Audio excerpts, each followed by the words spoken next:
Welcome to the podcast. We've had a brief hiatus. Yes. Totally not intentional. No.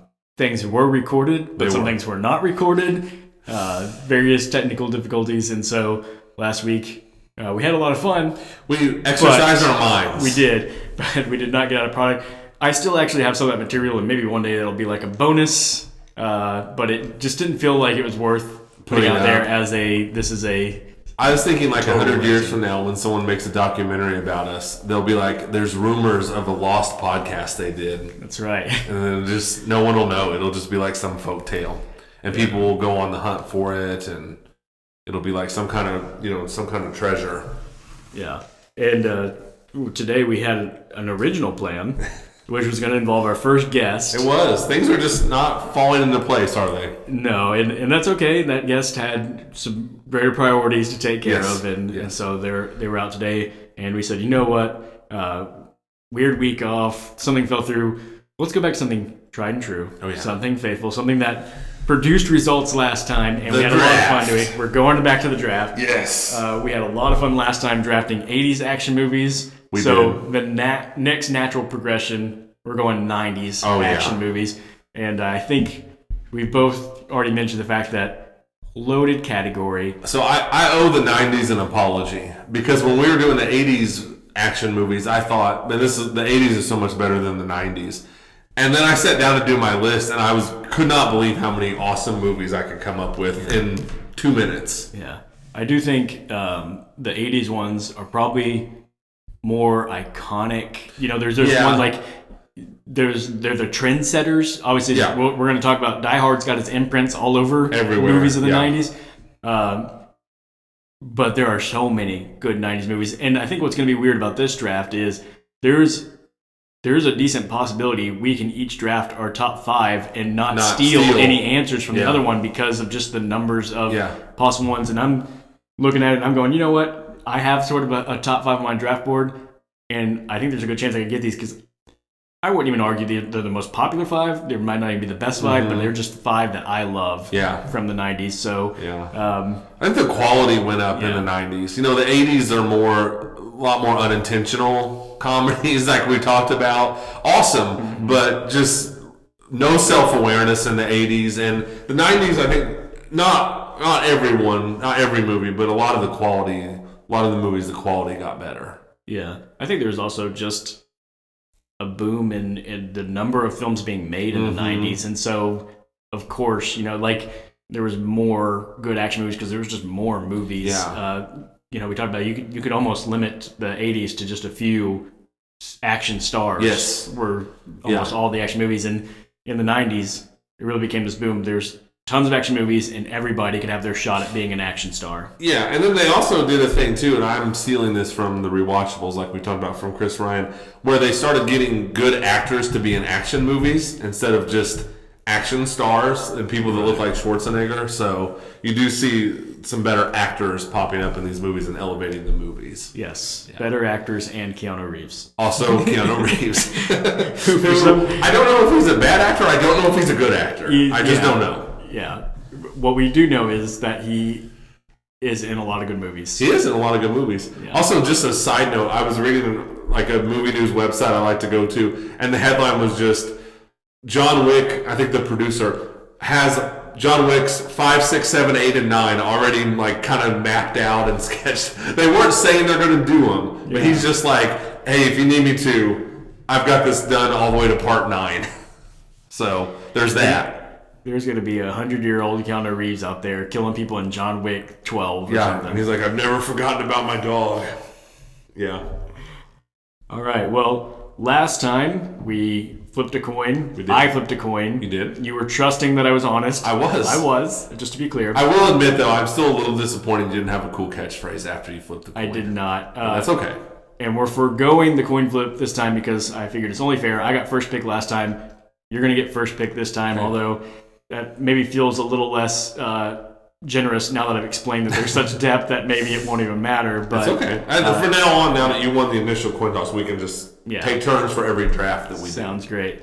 So, that said, would you like to get us started with the inaugural pick? I would. You know, it's so hard not to you just got to steal the best one. And to me, it was a no-brainer. Terminator 2.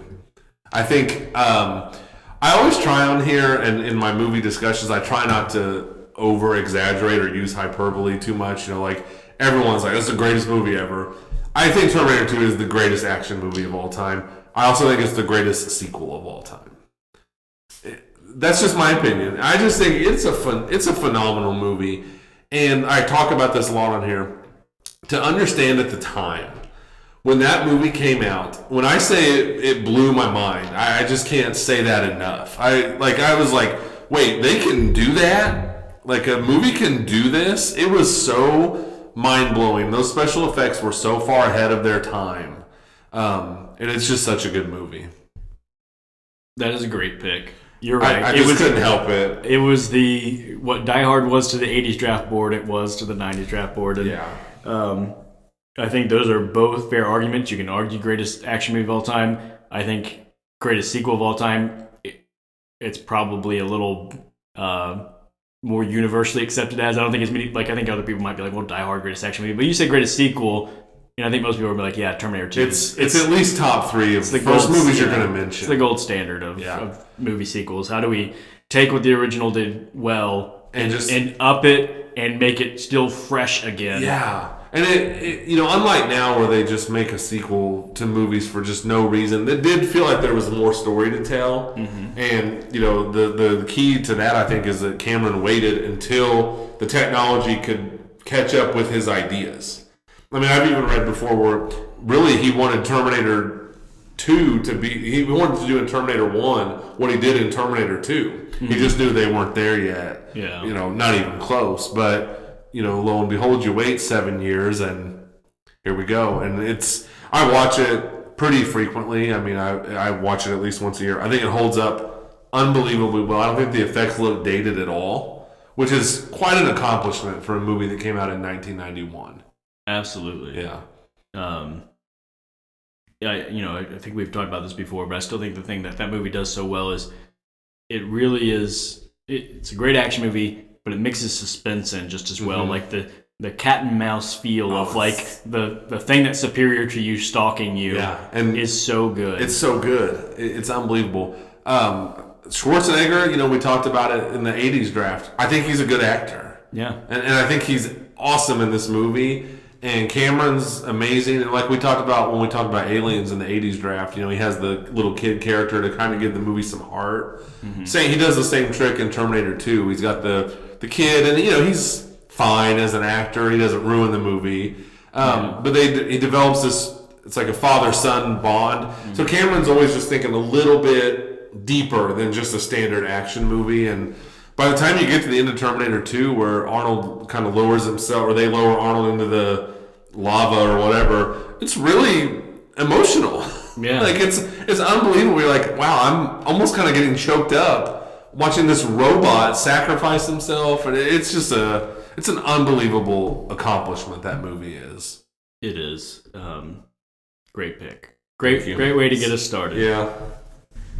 All right, so we'll go to my first pick. Yeah. And this one, I'm picking with my heart. Okay. My head's in it too, but I'm picking with my heart. I'm going with the movie that for most of my childhood I claimed is my favorite movie. I know what you're going to go with. That is the action western movie Tombstone. Okay, I figured you'd probably do that. Actually, the t-shirt is on. I've got my Doc Holliday Say When shirt on.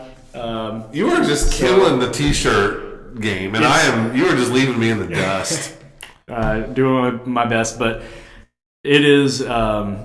I'm not even usually a huge Western fan. Yeah. But for some reason, this one, I think it just felt more like a modern action movie than most Westerns felt. Right.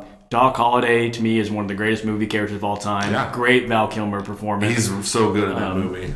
It's great Kurt Russell performance as well. Just a lot of great characters in the movie. A ton. That populate it. And then, great musical score that accompanies these action scenes. And sometimes just montages of them just tracking down the bad guys and putting them down. It's iconic lines, tell them I'm coming and hell's coming with me. Oh, yeah. It's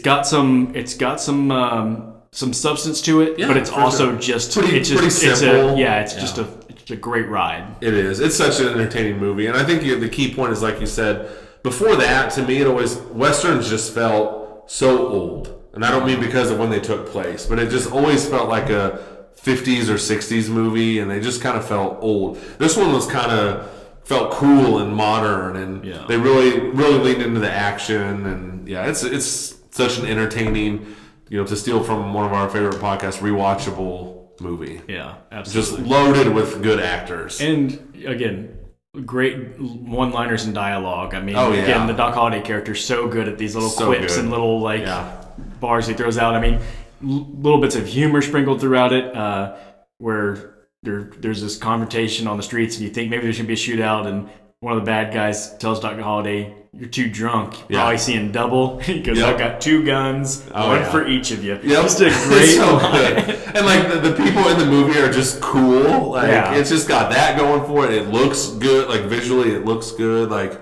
it's a great choice. I had a feeling that would be pretty high up on your list. Yeah, absolutely. All right. Okay, boy, I gotta say this is really hard. Not because of coming up with movies, but picking an order. Because a lot of mine, but I'm going to go with my heart.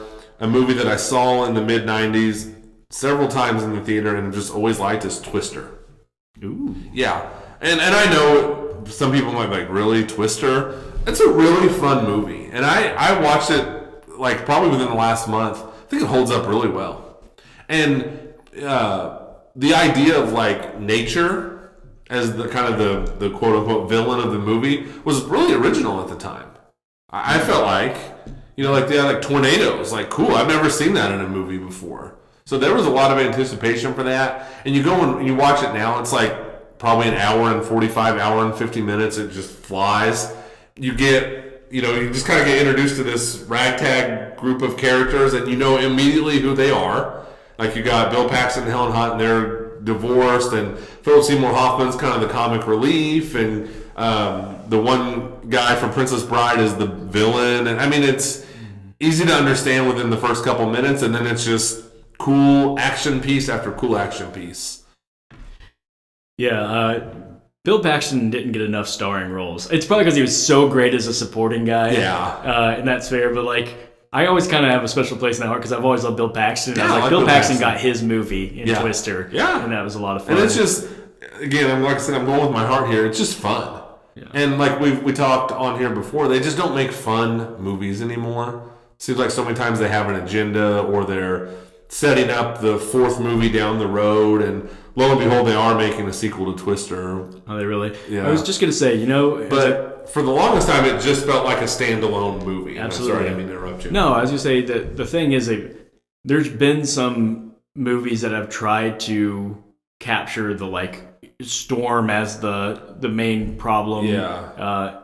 And none of them have worked like Twister did. And, it'd probably be an interesting thing to break down, like we've talked about numerous times on this, why does Jaws work when no other shark movie works? Why does Twister work when there's no other tornado movie that works, unless somebody's a big fan of when those two things were put together in a Sharknado. But, oh, my gosh. Well, and that's the thing, too. This was, mainstream, wide release, big budget, big stars. And now you see like these sci-fi movies, Night of the Twisters, and they're of course just laughably bad. But this one just worked, and maybe it kind of goes to what we were saying, 80s versus 90s, where it's not like Arnold Schwarzenegger in Twister. Like, and again, I do think Arnold's a good actor, but they put lots of good actors in this movie. And it doesn't break any new ground. It's not some kind of amazing screenplay, but it's just a fun, like I said, whatever it is, hour and 50 minutes or whatever. I do. The one thing I always remember about Twister is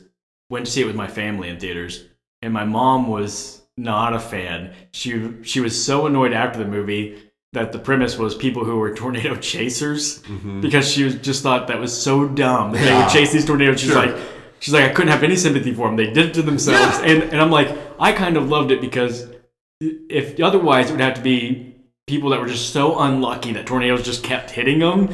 I was like, in order to, to make the story work. How many people who are pursuing chasing, and their cause is scientific. They're trying to these are people who this is their thing. So it makes it a little, you can buy it a little bit. So more. I actually thought that was a great premise. Yeah. But I just laughed at my mom was just so annoyed that people would do that. Yeah. Or I've seen people that are like, hey, here's how I could have ended that movie. Just go home. Just drive the opposite direction. But I don't know. I think just that, just a fun, popcorn movie where you don't have to really think a whole lot. You're entertained the whole time. And, you watch it now, and some of the effects are a little, they weren't quite there with what they could do. But it looks good and just a fun movie. Yeah. And it has its own iconic line of simply cow. Yeah. Yep, it doesn't. It's menacing, with the storms and stuff, but it doesn't mind. It doesn't always take itself so seriously. Right. And you get some laughs, and I'm like you. I like Bill Paxton. Mm-hmm. I have a friend who listens to this podcast sometimes who's going to be very disappointed because he does not like Bill Paxton. Wow, I know. What a heartless individual. I know. I love Bill Paxton. He's just always good, and Twister's has always been a movie that's. I saw it in the theater. I've liked it ever since. And then I watch it now and I go, you know what? This is a fun movie. Yeah. Bill Paxton is a guy who just always looks like he's having a blast making the movie. And we talked about it before. When people look like they're having a blast, I enjoy watching it. I just want to be there. Yeah. You always get that impression that he's like, hey, I'm going to have a ball. Yeah. Everyone else is in this movie. If you want to come along with me, please do. I'm going to turn it up to 11 and chew the scenery and have a blast. And he does. And just a fun movie. All right, my second pick. Speaking of the Die Hard premise, it's my favorite Die Hard on a blank. It is Die Hard at Alcatraz. I'm picking The Rock. Yep. This was Michael Bay's second movie. Yeah. After Bad Boys. I still say hit him at the perfect time. Knew exactly what he was doing, but hadn't quite fully given in to all the Bayisms that became sort of a self-parody at a certain point. Mm-hmm. And it is just awesome. It is. Action. It's actually on the longer side. It's over 2 hours. I think it's 2.5 almost. But it moves so briskly that it doesn't... I don't sit there and be like, I can never watch The Rock. It's a whole 2.5 hours I got to invest. Yeah, you're never like, come on, let's go. Yeah, he keeps it moving. It's one of the first ones that I can remember Die Hard premises that's what if it's sort of also a buddy cop Die Hard premise? Because there's two guys. We've got the really nerdy scientist guy in Nicolas Cage. Great Nicolas Cage performance. He's awesome in that movie. We've got Sean Connery doing basically an homage to older James Bond. Yeah. And Ed Harris, speaking of get a real serious actor and put him in a goofy action movie, and he's just playing this great villain. He's great. Everybody is great in that movie. They play their parts so well. Yeah. So I think The Rock, talking about Michael Bay, Bad Boys and The Rock, I think the worst thing that ever happened to Michael Bay was he got so into the Transformers franchise. Yeah. And I'll just never understand that. He made 5 of them. Yeah. That's all he did for years. And those are... I just don't like those movies at all. Yeah. Those are a mess to me. And before that, his movies, were fun and entertaining. And then he just, I don't know, he got so wrapped up in the Transformers movies. I don't think he's ever recovered. Yeah. He's a little this is going to sound over the top of the praise. He's a little like Cameron, I think, in the fact that he's more interested in what he can do than what he is doing. And I think with the Transformers movies, Bay was so caught up in, he can do this cool thing, and he'd make one and be like, hey, I think we can do this next time. And so he just kept making them because he was more interested in how he could make them. I'll just never understand that. Yeah, and there's no way that he should have done that long run. Those Bad Boys, The Rock, the one you talked about on one of the podcasts with Scarlett Johansson. The Island. The Island. It's kind of a miss, but it's still it's an entertaining movie. I rewatched it just the other day. Is it good still? And I enjoyed it. Yeah. I mean, it is, it's just a fun action movie, like I said, but it's enjoyable. I also want to mention before we move on, just because it's important to me, it's one of my favorite action movie scores from Hans Zimmer. It's so good. When there's that scene where Ed Harris, they're in the shower room, the good guys, all the bad guys are up above and they shoot him. That music is from a war epic. Yeah. It's so good. And then the the main kind of action theme that kind of drives the movie is you're like, let's go. I get pumped up. Yep. Yeah. The Rock, I saw that movie in the theater, and that was one of those movies to me, like, I just had a smile on my face the whole movie. I was like, this is awesome. It's funny. It's absurd. It's over the top. It's good. Like, it's a bunch of things. But I loved it. That was one of those movies, because I was 16 when it came out. Like I've said on this podcast before, didn't have a lot going on when I was 16. I went to see it, I think, twice in the same week. Like, I saw it the opening weekend. I was like, you know what? I'm going to go back and watch that again, because that movie is a blast. Yeah, I went and saw it. I think I've mentioned before. It was the second rated R movie that I saw in theaters, just a little bit after my first, which was The Time to Kill. And man, I was blown away by it. I saw it in theaters. Bought it when it came out on VHS. Oh yeah, and I had it on VHS. Pretty sure I nearly wore out that VHS tape rewatching it. It's a blast. It holds up too. Still a blast. Yeah. Okay, now it's getting really tricky for me. Gosh, there's a lot of good ones on here. So I'm gonna go with a movie that I think is ridiculously fun and entertaining, but also just a legitimately excellent movie. I'm going to go with 1993's The Fugitive. It's just always been one of my favorite movies, one of my favorite action movies. Just a good, smartly written movie. Just the ultimate kind of cat and mouse between Harrison Ford and Tommy Lee Jones.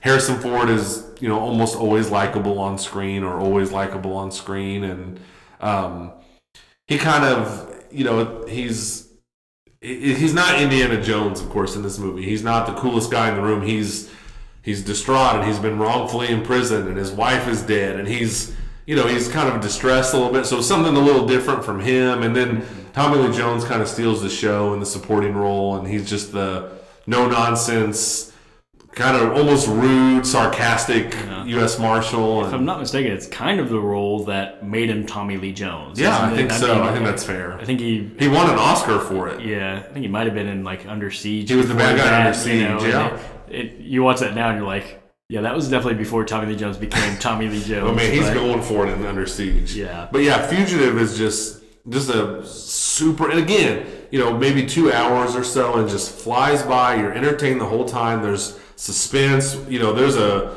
really great sequence where Tommy Lee Jones is chasing Harrison Ford through a hospital, down the stairs, out the door, into the parade, and it's just a really well done movie. Yeah. What I'm beginning to notice as a trend of yours is you like things being chased in your movies. Terminator 2, it's being chased by the T-1000. Twister. Fugitive. I know. I do. It's a great movie premise. Somebody pursuing or chasing somebody else is a really great premise. It is. That's good. I will say The Fugitive does kind of falls apart in the last 10 minutes. Like, ultimately, it's about like pharmaceuticals, and I don't even. I mean, I've seen that movie 30 times. I don't even know if I can explain why the bad guy is the bad guy. All I remember is him interrupting the bad guy's speech and saying, "You switched the samples, didn't you?" Yeah, and it's like, he got him. But I don't really know. And I'm not trying to sound negative about the movie. I think it's an amazing action movie. It does kind of limps to the finish line a little bit. It also became sort of a often satirized premise. The one-armed man was the bad guy. I mean, still to this day, you sometimes see some jokes or references about that. So. Yeah. But it's just always been a favorite of mine. Kind of one of those, in my teenage years, it was just always on. Yeah. HBO, or we would rent it. I don't think we ever owned it, but it was just always on. I always get sucked into it. Yeah. Not to get off topic or distracted or too much down the rabbit hole, so just quickly, what did you think of the sequel, U.S. Marshals? It exists.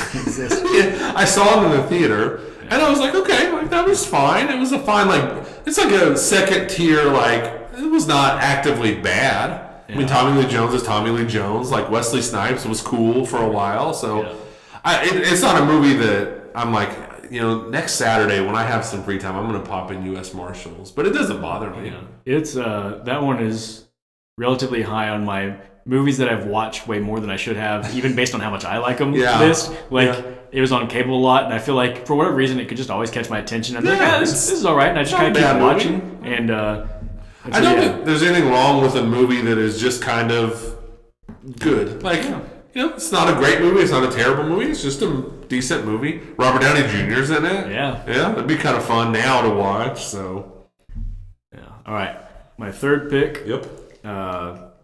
Little different, I think, than the first two. It's kind of like your pick of Twister being versus nature, so not a traditional action movie premise, but mine's also sort of against a form of nature. That's The Ghost in the Darkness. Oh, it's yeah. Val Kilmer and Michael Douglas in Africa. It's like the early 1900s, and in this village where two man-eating lions have been stalking and attacking and picking off people in the village, and they've just got to hunt the lions. That's the movie.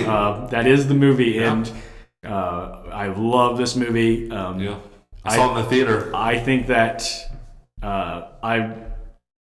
at the time when I saw this, I thought nobody had ever looked cooler than Val Kilmer towards the end of the movie when he's all just disheveled and they're burning the fields before he goes to hunt the last lion. And just this serious look, and I was like, that's the peak of coolness. What guys look like. Not getting better than that. So, yeah, I mean,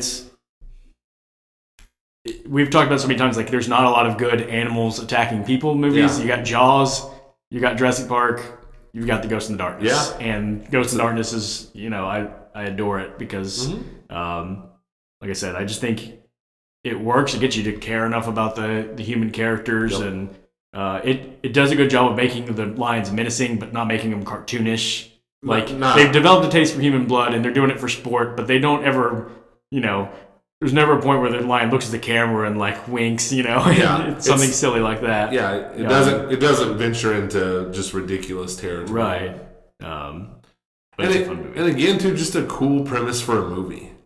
Like, that's another thing. I just don't feel like everything now is a sequel or a requel or existing property just being redone. They just don't come up with like, here's a cool idea and let's just make a movie out of it. They've tried, they try a little bit, but you just don't get that. And in the 90s, you got that all the time. Just here's an original story. Seems like a cool idea. Here you go. Yeah.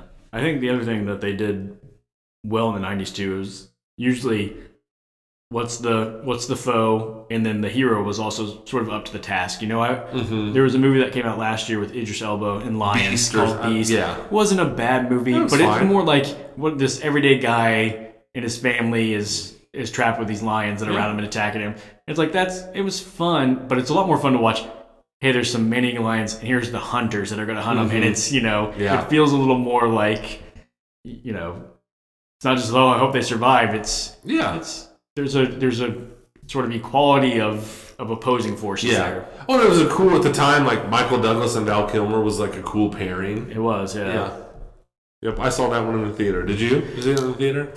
I'm trying to remember. I don't think I did. I know I desperately wanted to. Yeah. But I think that might have been one of those ones that I wasn't able to get around to. Like, it was just, I think it was before I was driving and could take myself. Because it's 96, 97, I think. Yeah, so I was, like 14 or something. Yeah, just weren't quite there yet.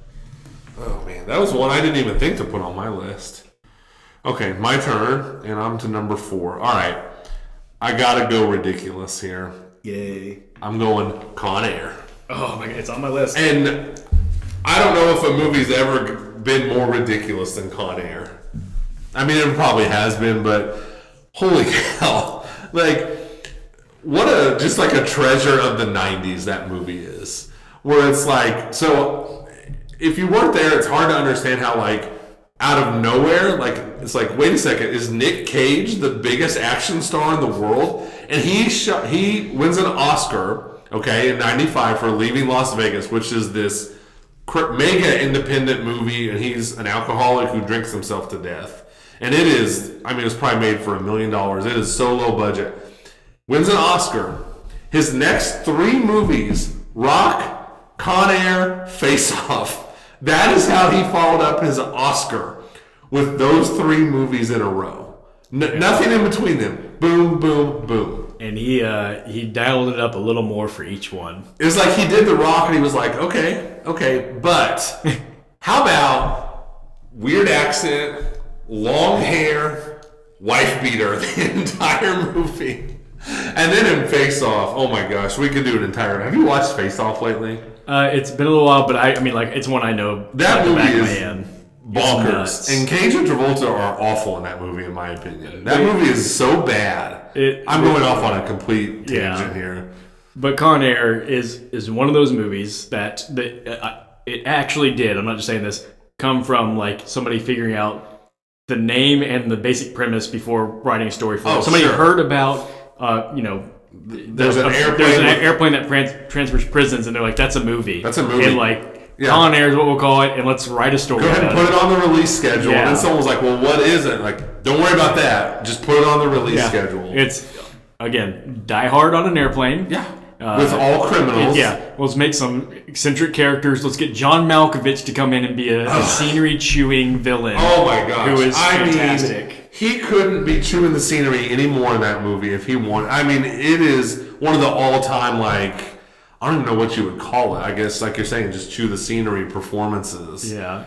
And, a movie that obviously doesn't take itself too seriously. To say the least. I mean, there's a scene where John Malkovich has he's holding a bunny, and he's got a stuffed animal bunny, and he's got a gun to the bunny's head. Make a move, and the bunny gets it. He literally has a gun to the bunny's head. That movie, it was like they privately pulled every actor aside, and they're like, hey, I want you to just be the most outlandish, over-the-top character in this movie, but don't tell everybody else. But they told that to everybody without them all knowing it, and everyone's just competing for, like, how over-the-top can I be? Steve Buscemi shows up, and he's almost like a Hannibal Lecter ripoff kind of. Yeah. You can tell he's having a blast, and that movie's crazy. It is. It's a loaded cast too. I mean, oh my gosh. Some of you guys like John Cusack. Dave Chappelle's in a big part before he was huge. Way before anyone knew who Danny he Trejo, was. Danny Trejo's in it. Ving Rhames is in it. Yeah. Bubba from Forrest Gump is in it. Yep. Like Malkovich is in it. There's the guy that's like, he's a law agent, but he's kind of opposed to John Cusack. He was in Star Trek. I don't remember. I know exactly. Yeah, like I can picture him playing. He's going for it big time in that movie. Like, I don't know if everyone thought they were going to win an Oscar for that movie, or if they were just like, you know what, it's like they all bet each other, like, let's just make a bet who could be more ridiculous in this movie. Yeah. And, it's ridiculous for the whole thing, and then in the end it's like, okay, so it hasn't been ridiculous enough. This plane's going to crash land on the Las Vegas Strip, and, oh my gosh, it's wild. It just needs to be watched. And it's again, hour, 50 minutes probably. You basically just dive right into the premise. Doesn't waste a whole lot of time in getting there. And just a blast. And it was just like, the Nick Cage thing it was weird in the moment, and it's weird now. That just all of a sudden he was at the forefront of action movies. Yeah, it was a wild time. It was quite a ride to be on. Yeah, and yet another one I saw in the theater, and I'm so glad I did. Oh, yeah. Okay. Number 4 for me. I literally just did an Audible just now. Ooh, okay. So I don't even know if I'm just going to replace number 4 or if I'm going to do number 4 and back to number 5. But just talking about the ridiculous fun that Con Air is, I was like, yeah, I need this next movie that is also ridiculously fun. And that is Point Break. Keanu Reeves, Patrick Swayze. It is so 90s. It is surfing bank robbers. It is definitely the greatest surfing bank robber movie ever made. Yes, it is. It is almost literally the exact plot of the Fast and the Furious before the Fast and the Furious. Yeah. And it's got a lot of the most iconic Keanu Reeves line deliveries that make people go like, he's a wooden actor. I'm an FBI agent. Okay, and anyone that argues, but. Yeah, anyone that argues that Keanu is a bad actor, like, this is kind of evidence that supports that. Yeah. But it's incredible. But it's so much fun, is what it is. Gosh. It's just fun. There's still some sequences that I'm still impressed with the filmmaking today. They're like the parachuting, like skydiving action really sequences are really impressive even to this day. It's just bonkers. And Patrick Swayze is this awesome, like, very likable villain. Like, you could see why you'd want to hang out with him. It's honestly a great character. It is, and it makes me sit there and think, like, Patrick Swayze, like, I know you had some hits, but, like, man, I watched Point Break and been like, you should have been the biggest star in the world or something, I mean, and he had a good little run there, like Dirty Dancing, Ghost, Point Break, Roadhouse, and then Roadhouse, and for some reason it fizzled fast. It's too bad, because he's whether the movies are good, Roadhouse is obviously not a great movie, but he's always up for the task, like he's good in those movies. Yeah. Point Break 2 to me, maybe one of the all-time, I can't believe there wasn't Point Break 2, 3, and 4. Yeah. And in part 3, you find out that Swayze didn't actually die. I think your point's amazing. It almost could have been the Fast and Furious years before there was a Fast and Furious franchise. Yeah. I think that could have been a franchise. Yeah. And I'm kind of surprised it wasn't. Instead, a few years ago, they tried the remake, and it was a dud. That was just a lifeless, why did they, again, we'll get into maybe a whole episode of remakes again, and I wrote up at one point my whole rules for remakes, but that new one violated a number of the rules for remakes that I had. So yeah, Point Break. Point Break is awesome. And again, I always, I talk about this a lot on the pod, with my kids. If I pulled them aside and hey guys, true or false, there exists a movie about bank robbing surfers, and they'd be like, come on, you're making that up. I will say I made a couple of my friends watch this a few years back, and I don't think that they appreciated it the way that they should, right? That's unfortunate. And I think there is an element of it of you had to see it back in the day in its element to really love it like people do. Oh yeah.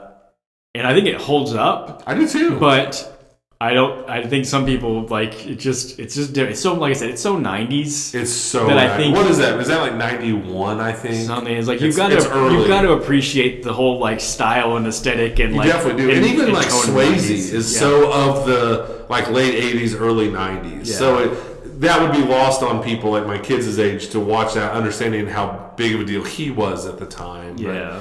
But I remember, we've talked about a lot of times on here, when you're a kid, I was like, oh, this movie's cool. Mm-hmm. Not that I wanted to be a bank robber, but I was like, oh, cool bank robbers, and the whole idea of someone infiltrating a unit of people or a gang of people, those are actually pretty cool ideas. Yeah, the president's mask that they wore. Those were awesome. Cool. Yeah. And it was directed by Catherine Bigelow. Yeah, which is a pretty cool fact. She went on to have a great career herself, and Zero Dark 30. Yeah, she became really respected filmmaker, and you may not guess that just thinking who directed Point Break. You might not assume it's somebody who went on to win an Oscar. Yeah, right. Exactly. No, Point Break's a great choice. It was definitely on my list.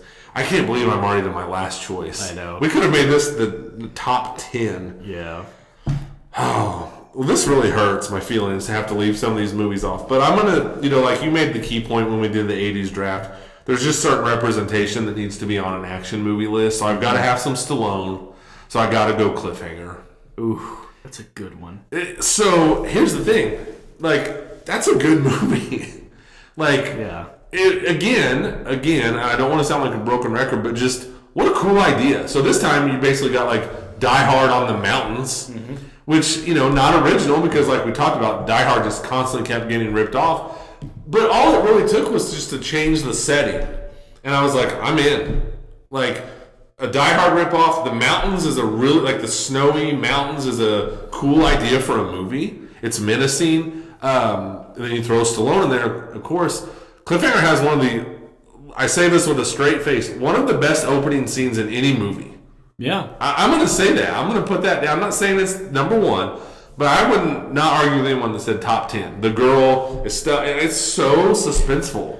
Yeah, it sets a great, it's such a great setup for the movie because it's not even... The action, like you said, is Die Hard action. It's terrorists. It's man versus people. Yeah. But it sets the stage for how dangerous just being up in these mountains are and doing this climbing because it's just a mountain climbing accident in the beginning of the movie. Yeah, and it's done so well. And that, he's holding on to her, and the glove is slipping, and she looks, of course, terrified as one would. But it's an amazing opening scene to a movie. And then John Lithgow is really directly ripping off Alan Rickman as Hans Gruber from Die Hard, but he's good. It's a good movie, and it's got, it's the early 90s, so there's some ridiculous violence. At one point, Stallone's fighting a guy in a cave in one of the, I don't know what they're stalactites. Thank you.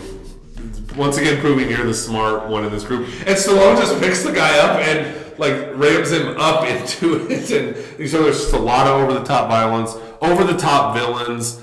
Again, I've been watching this movie my whole life. Could not tell you what they're after in this movie or why they're in the mountains.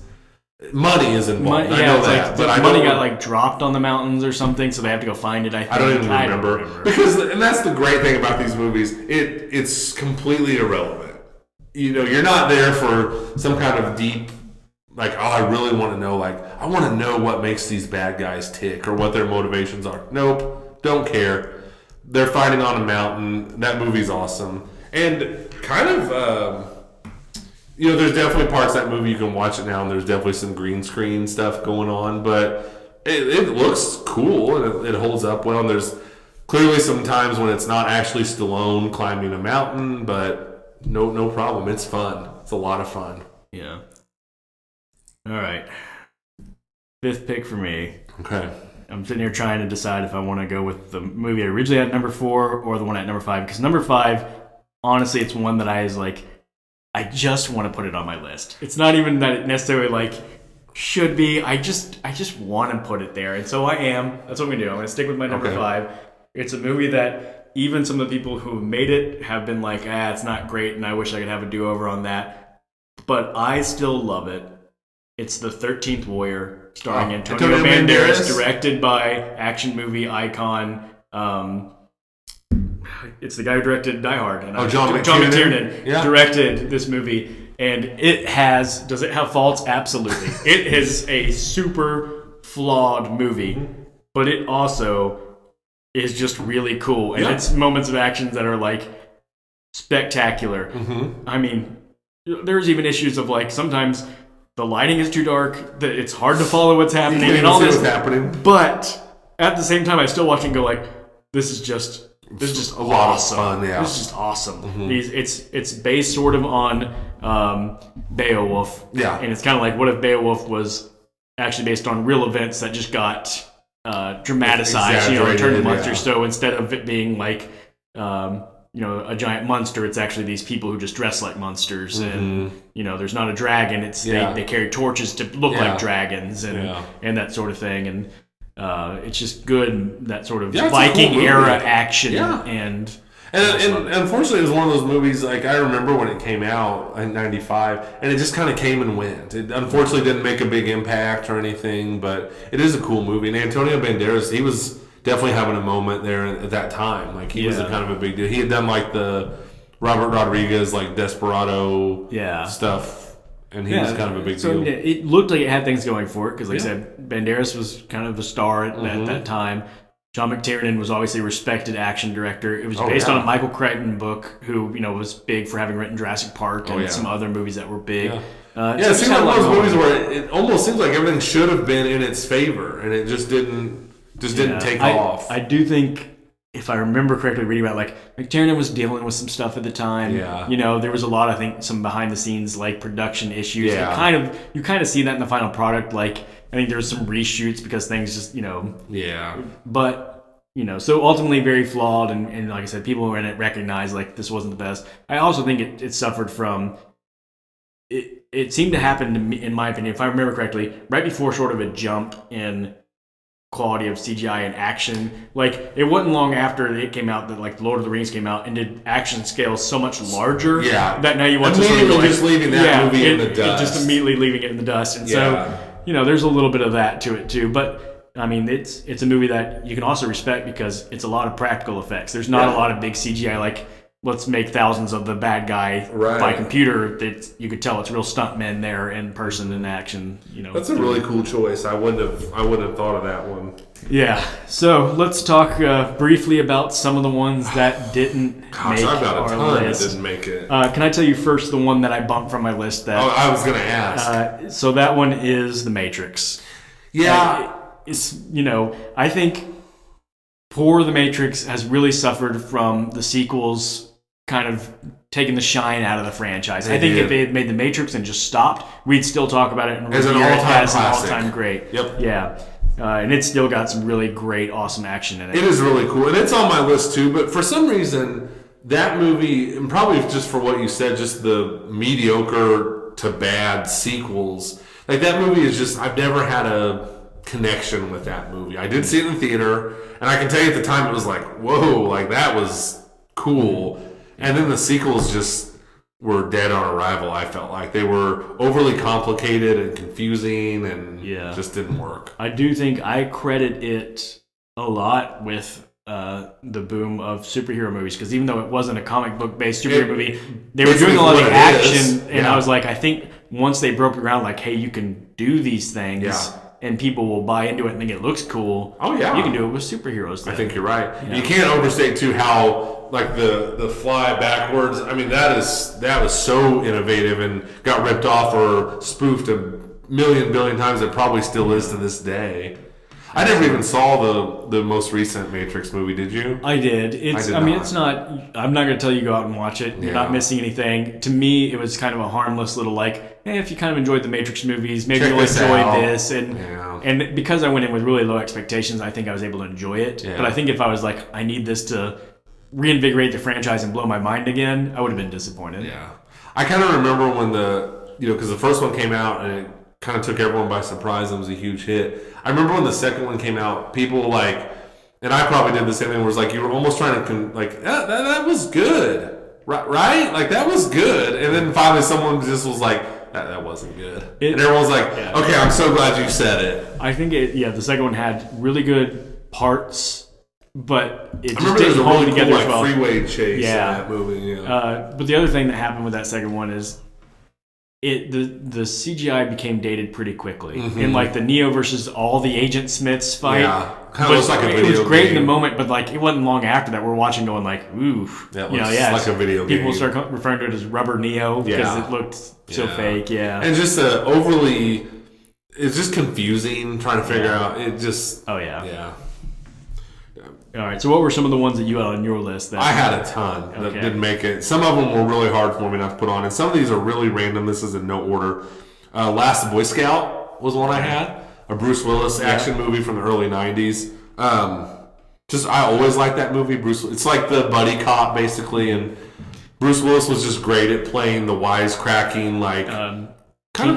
Is it Keenan Ivory Wayans? Damon Wayans. Wayans. I knew it was one of the Wayans. And he's funny, but...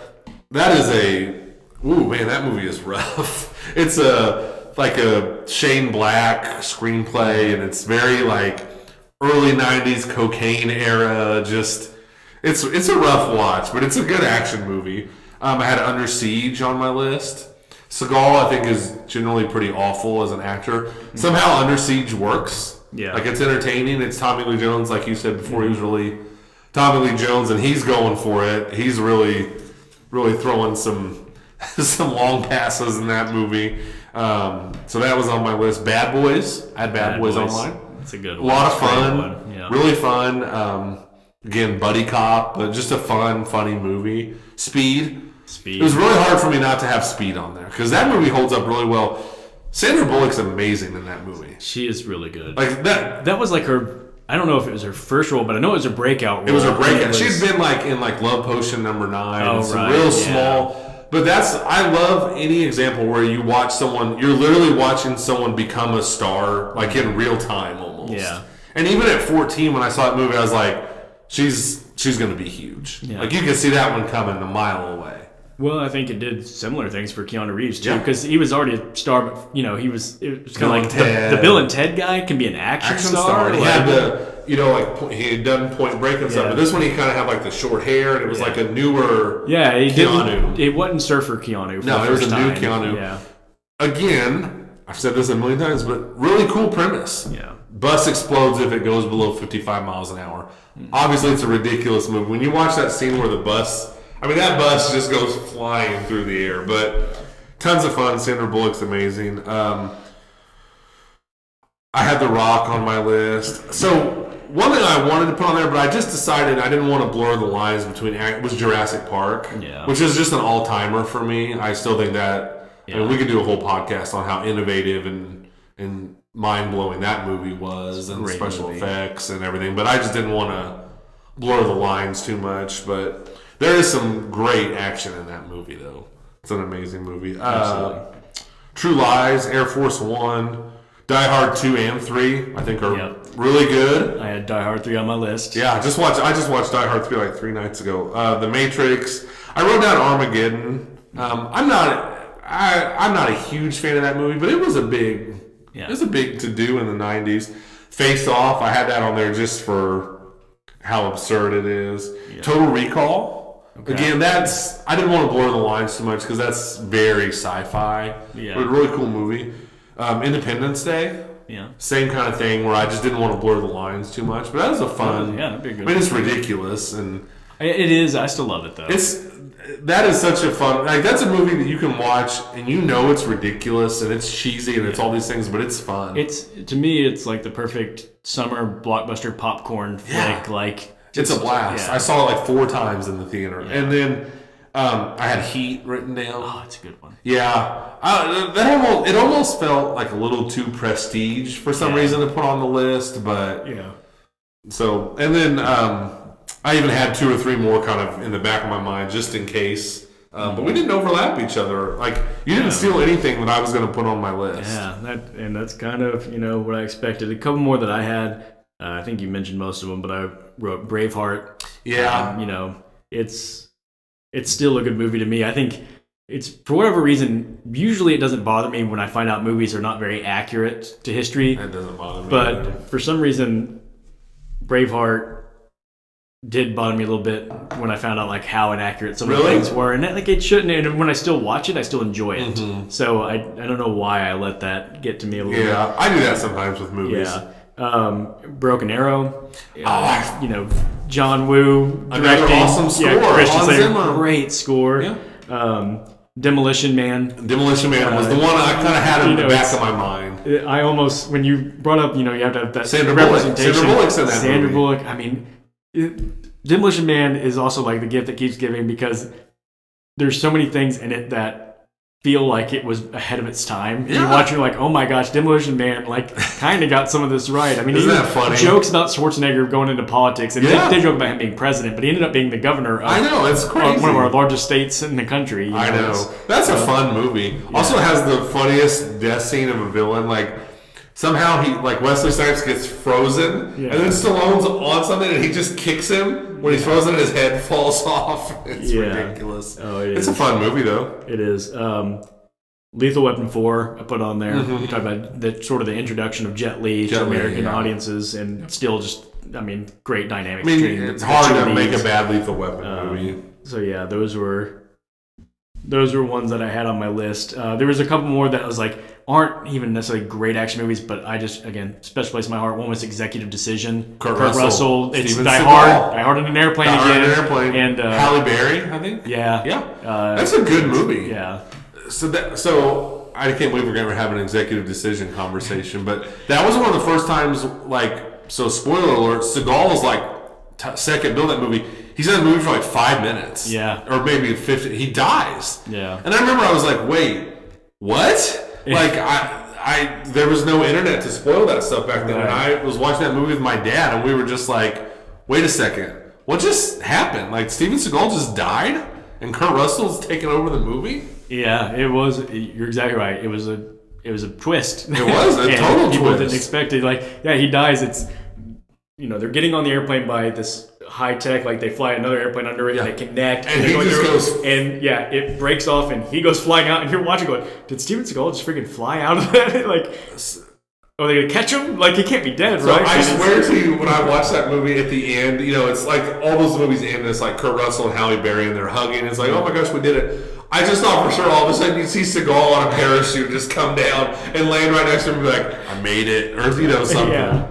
That would be. And how they ever, because every story you hear about Seagal is that he's just an egomaniac jerk. How they ever agreed to get him to do that, I'll never know. Yeah. The 90s were just weird, man. They were a crazy time.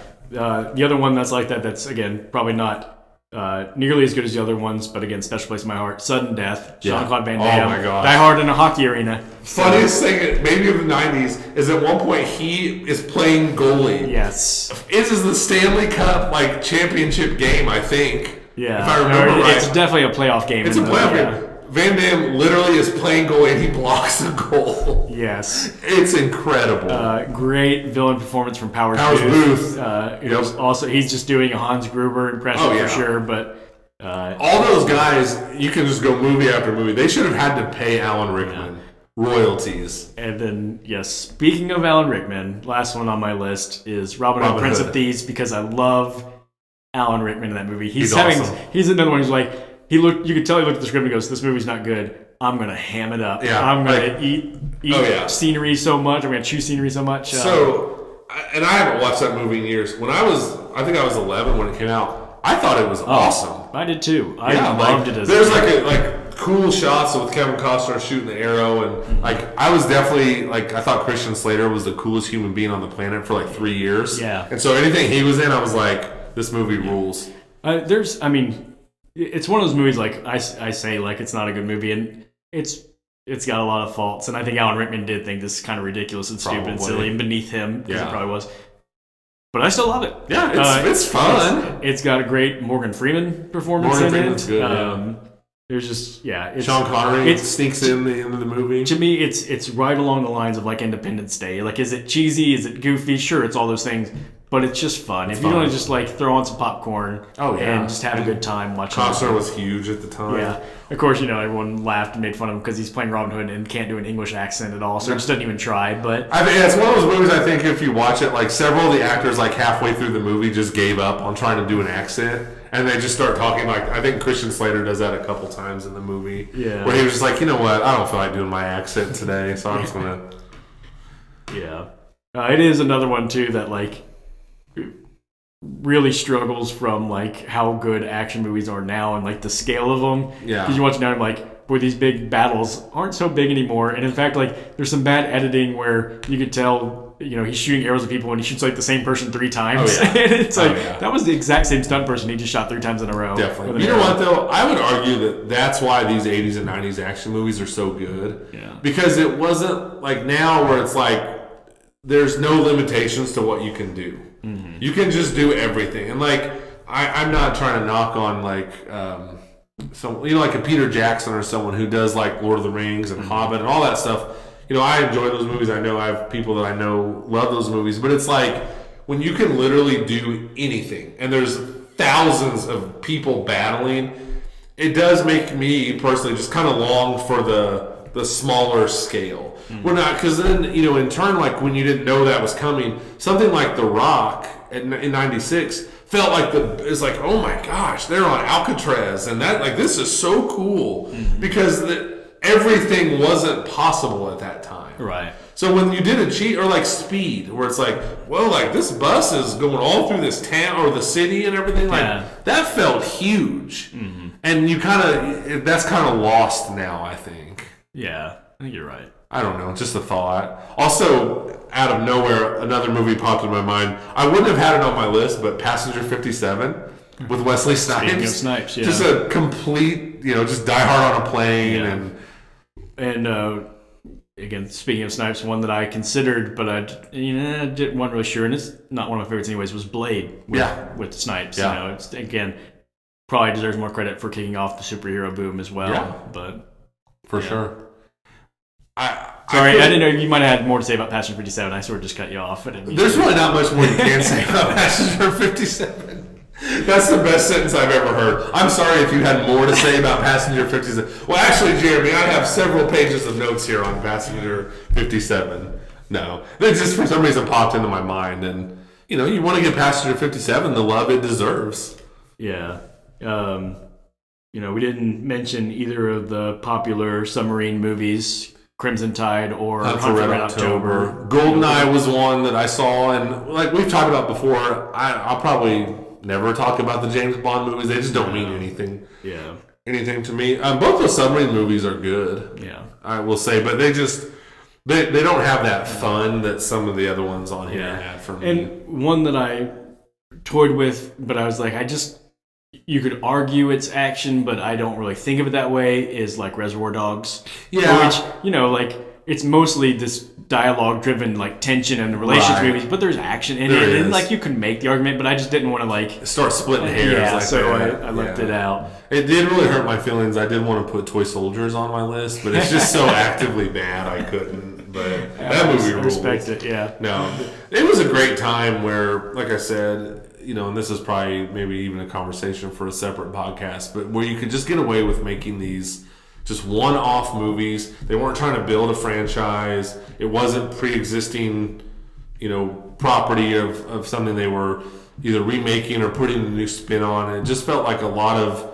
original, not mind-blowing ideas, but just like, like Twister, like, oh, okay, tornadoes. Like, how come nobody's done that yet? And then they did it in the 90s, and it was so cool, and it felt so innovative at the time. Yeah, it really did feel like it was more driven by the storytelling than, whereas now it's all analytics of like, well, what's going to make money? Yeah, and that's what drives content creation now for the most part. And they need to see like, is this going to have the name recognition? Is it going to have the and that's why we get sequels. Name recognition is so important now. Oh yeah. Where back then it was more about the name recognition mattered, but more mattered about like the actors. Like, can we put someone in it that let's have a cool premise, but let's just make sure we get somebody in it that they can recognize to get people there. Yeah. And then people wanted fresh new ideas. Yep.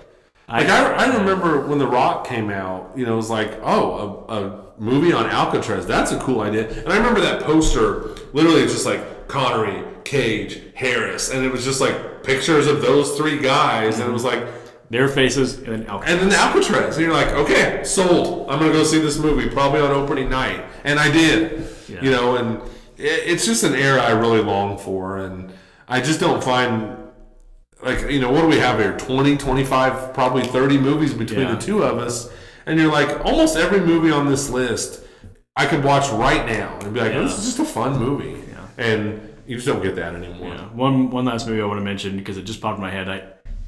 This, but the audience doesn't. My iPad locked up on me. And so, like, I had a list, and I'm just having to try to remember my list on paper. But it's Training Day. Denzel... Yeah, what a great Denzel performance. He was a big star in the 90s. Yep. It was either that or Virtuosity. You had to mention one. So Virtuosity, maybe it is awful. I don't remember. I think it is awful. Is it, dang it? Is that Russell Crowe? Yeah. Yeah, before he was Russell Crowe. That is 90s and dated as can be, because it's the whole idea is this like computer virtual reality program that becomes alive. Probably doesn't hold up well, does it? But I think it's one of those ones that's so silly that it's beloved. Yeah. So, I probably haven't seen that since but it's one that, like, again, I remember being in a movie theater and seeing the poster and just like Denzel Washington, Virtuosity. Like, okay, I'll probably go see that. Yeah. It was a good time. Yeah. It was a good time when all these movies just came out constantly. Yeah. One thing, I'm glad that we didn't go down this route, because to me, war movies just don't belong in the action movie category. Of course, we could have said Saving Private Ryan is so action-packed, but it's just not an... I'm glad we didn't bring it into these... I never even considered... Because if I had to compare Con Air to Saving Private Ryan... That would have been a really fun conversation, though. Yeah. We're like, let's really line up Point Break and Saving Private Ryan against each other. Now, I consider war movies just their own thing, but, you got to mention just probably the greatest action sequence ever filmed. I would say the first 20 minutes of Private Ryan. Absolutely. Yeah. All right. Well, man, as always, these drafts are a blast. They are a blast. We're probably just going to keep finding excuses to do drafts. Be like, why not? 70s romance movies, the draft. Like, why not?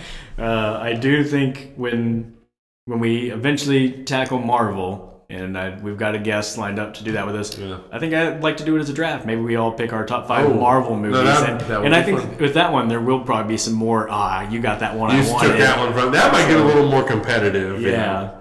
I think that would be fun. So maybe we'll do that sometime. Tons of fun. Soon. Good to be back after our technical difficulties over the last week or two, and a guest who couldn't make it today, but the draft.